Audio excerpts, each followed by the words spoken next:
I want you to steal my stories. Hello! My name is Ella Jean, your local fantasy author, and for the sake of this video, it's important to note that the world fucking sucks right now, so let's have some fun! Honestly, I'm getting burnt out with all the news you see and with all the despair that is put out in the world, and there are some good people doing amazing things, and I feel like this is the way I can help people. It's a silly excuse. I have a list of prompts that I have been adding to since I was in high school. It's 43 prompts long. Probably won't go through all of them. Some of them are questionable, but I want to inspire people. Steal them, write them. You don't have to give credit, you don't have to give shit. What you would make from it would be 100% different than what I would make from it. So please, join me as we read through some of the weirdest prompt ideas, and hopefully I will spur you on to create something, because creating is how we overcome the horrors of the world. Because if we can't be happy, then what are we fighting for? Okay, so this is like literally the first prompt that I ever put on this page. Y'all gotta know, like, some of these are short story prompts, some of these are one-off idea prompts, some of these are little 14-year-old Ella thinking that she's gonna be the next big writer prompts.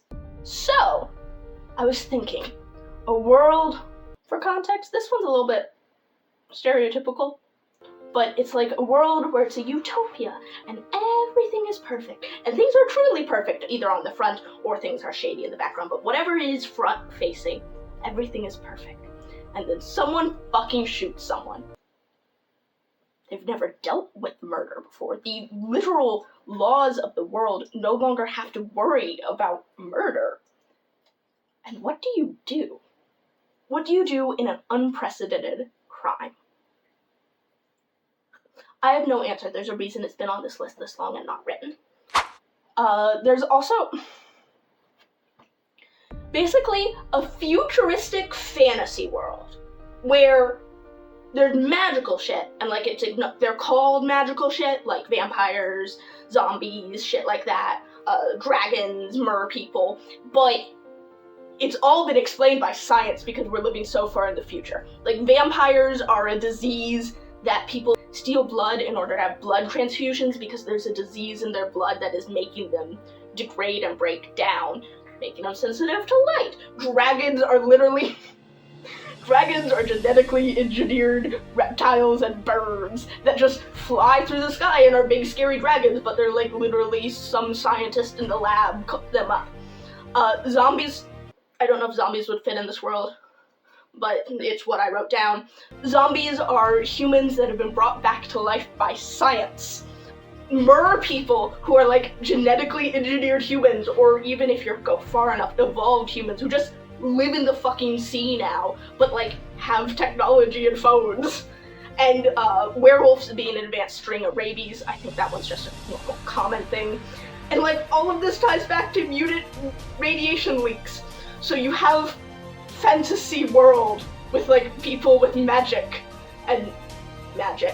through genetic engineering and like go on classic adventures, but the whole thing is like super sci-fi tech. I don't know how you would describe this, but I want to see someone write it.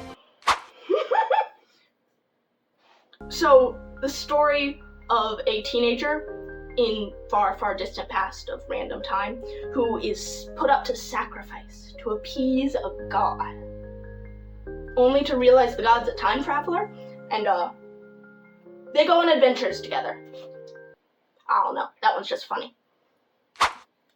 This is entirely comedy. A magical being who doesn't believe humans are real. They tell ghost stories, but they're human stories. I think I've seen something like that. I don't know when I thought of that idea.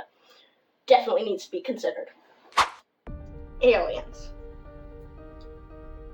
come to Earth, but they see humans as an endangered species. They only live on one planet, and an alien wildlife conservation group is going to collect some humans to parade them across the galaxy to, like, give support to save the human, and it's the human's perspective of they've just been fucking abducted by aliens, and it's glorious. Unfortunately, I'm gonna be 100% honest, and I'm so sorry if I put this idea in your head, I realized it turned too quickly into human zoos, which turns too quickly into human pets, which turns too quickly into sex.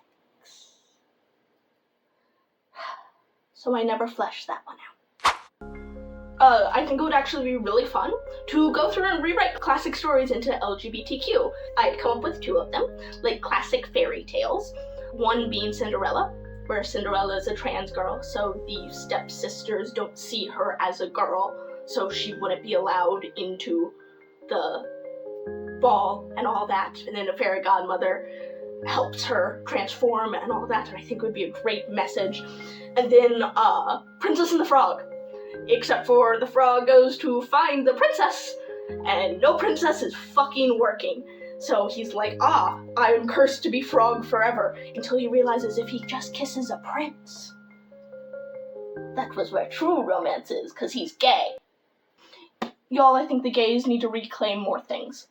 I think the gays need to reclaim more things. This one is a petty one. Oh my god, this is turning into a video of chaos. So many young adult novels would end with the best friend character who doesn't get the girl. I'm thinking Cassandra Clare's Mortal Instruments, and I'm thinking A.J. Howard's Shattered, where the best friend who doesn't get the girl, like, loses their memory at one point because, the horror of the adventure, they sacrificed themselves.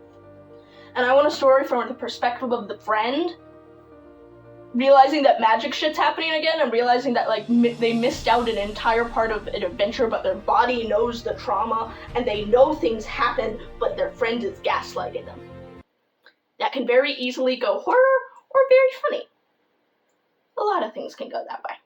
A dystopian society where a lot of things are automated by robots, but there are a few jobs that are like human-centered necessities, and like obviously the humans have to work this, and the main character goes to get this job and realizes that it's really fucking boring, and like they have no idea why this can't be automated, only to discover that the original builders of the AI gave the AI one job, which was to prevent the humans from fucking shit up, and they realized that some humans just need work, so they just keep giving the humans, like, menial tasks. Once again, that could be the horror story of AI overlords, or really funny, with robotic companions. I love this one. So basically the idea is high school protagonist, either middle grade young adult, notices odd occurrences around their town and decides to investigate, roping their friends into adventures to find supernatural creatures.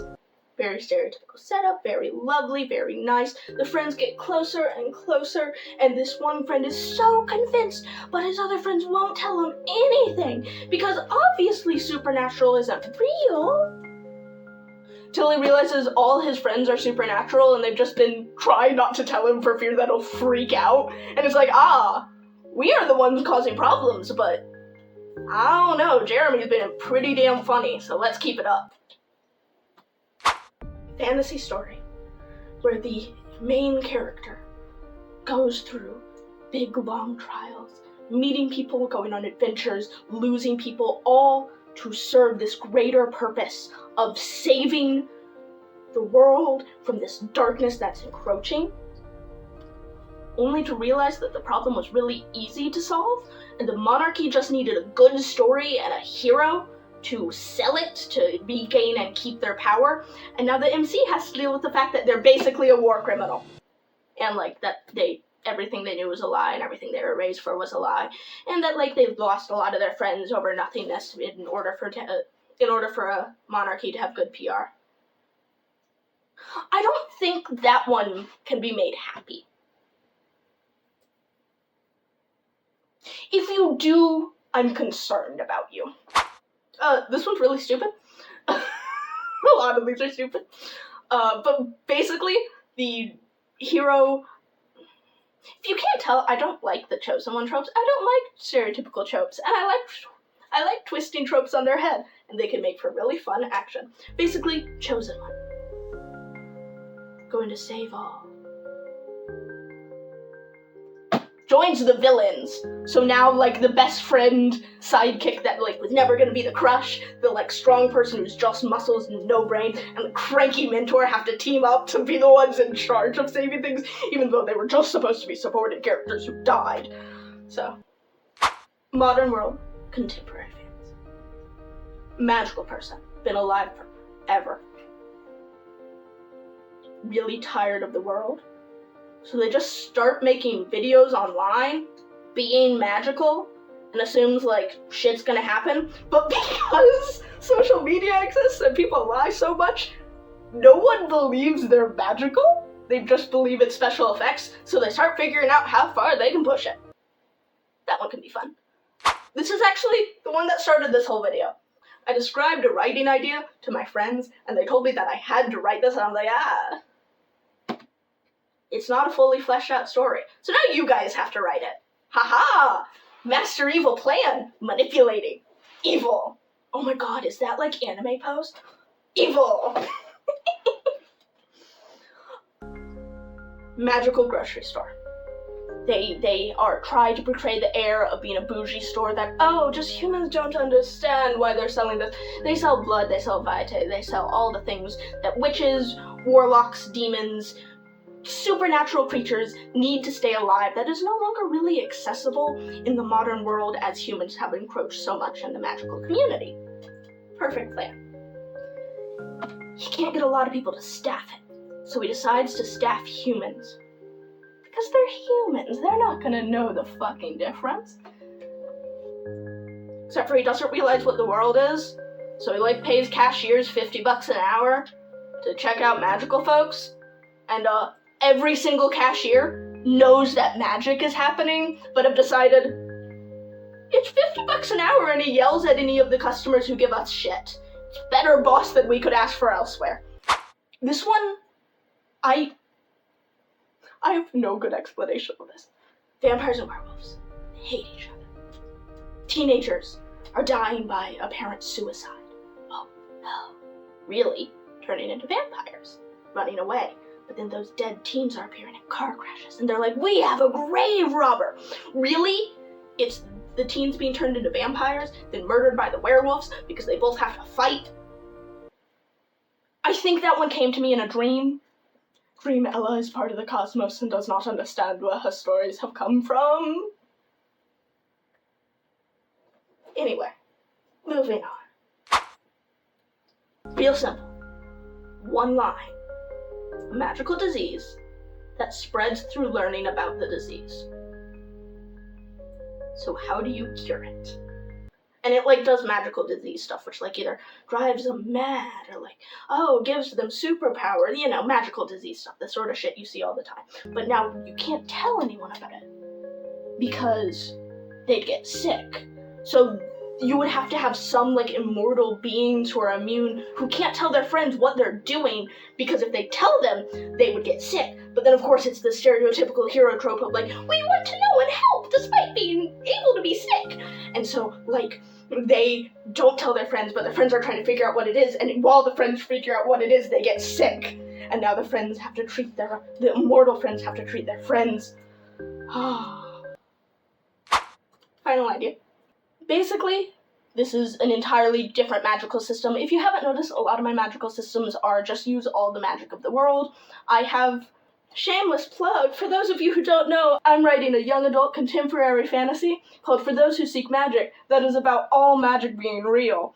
So a lot of these ideas pertain to that. Okay, anyway, this is a different magical world.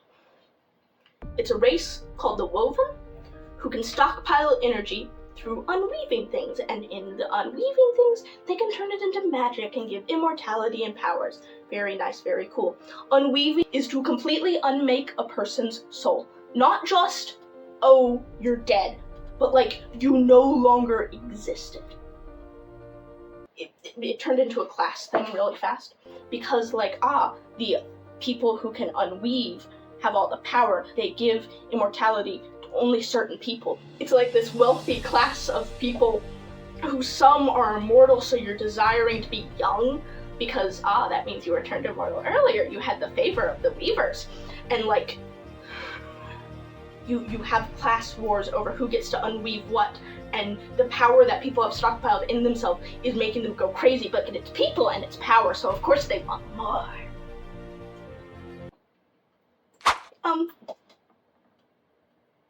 I don't know if this changes much. They're silly ideas in the grand scheme of things, I recognize that. I hope it inspires someone. If it does, let me know. I'd love to read them. Like I said, these ideas are just putting them out there. There are too many for me to write in my lifetime, and I don't think ideas should be stockpiled.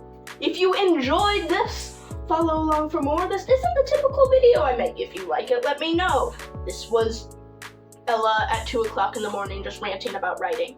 You usually get structured Ella, who writes scripts for herself and sounds very pretty. You know. Anyway, writing is difficult, and daring to continue after the first page is brave, especially with the way the world is now. So I want to build a community with you, because anyone can write, and everyone has a story in them. Thanks, and enjoy the chaos.